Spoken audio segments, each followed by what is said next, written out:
एंगा नाम है सुरेश उराह के आदिवासी शत प्रकृति की सर्णधर्म प्रार्थना सभा के उपाध्यक्ष जगदन और इन्ना शाखा नंबर 3 सारनाड़ पाघी अगुवाइनो इन्ना मंजू आयोग ही चालीनो मानिव इन्ना जल यात्रा मनलक्किरी तो ये दाव बेड़ानो एन होरमारिन जयधरम बदन और जोहार बदन इंदम बातें हुए कथन ईसन मुंदन और होरमारिन जयधरम।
कृपा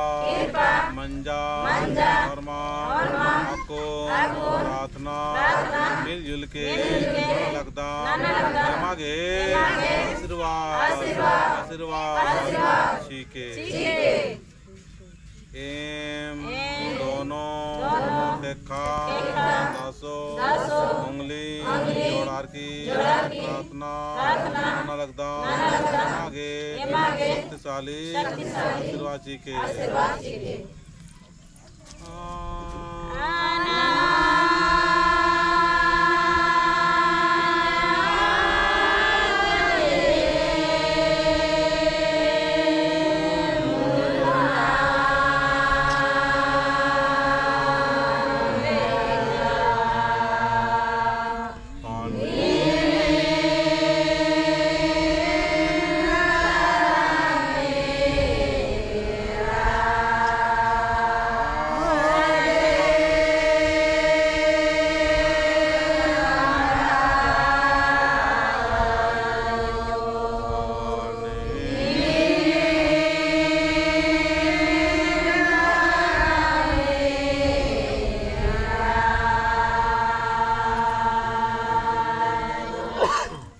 जय चाला तो इना निमक एक पूजा लग गया बढ़िया लग गया, कौन लग गया लग गया हमारा तो लग गया। मेहनत नन्ना पढ़ो है ना, मेहनत नहीं नन्नो सुख करो एन मेहनत तो इंगा खखरो है ना, एन जो मेहनत नंदा एन हुना बहुत तो माखम चौदह है ना, तो निमा जो मेहनत न पढ़ो सीखना पढ़ो मां सीखो तो नभा समाज न फोड़ा फुलो तो नभा समाज न किरी पूरा एड़ो बेड़ो मन खच किरी पूरा नशा न मन नशा लिखिरी और नमा समाज नो पूरा शासन नहीं चलवा लिखिरी अरखी नहीं चलवा लिखिरी नहीं चलवा लिखिरी अरखी झारा दिम दिम नमन चलवा लिखी नमन चलवा लिखी नमन समाज ने चलवा लिखी नमन होरमा नहीं चलवा लिखी न चलवा लिखिरी नहीं चलवा लिखिरी आपको ये सोचदान कि धीरे धीरे धीरे धीरे नमाय समाज नो नमाय सारनाड़पन मजबूत नारी आदि के थोड़ा थोड़ा सेट की जरूरत है। जैसे इतने आदमी कमाना की जरूरत मान बढ़ रहा इनने नमागे थोड़ा थोड़ा थोड़ा सहयोग रहना चाहिए और ये सहयोग इंखाय मतलब नेखाय काम को धर्म में सिखाने को नेखाय को हम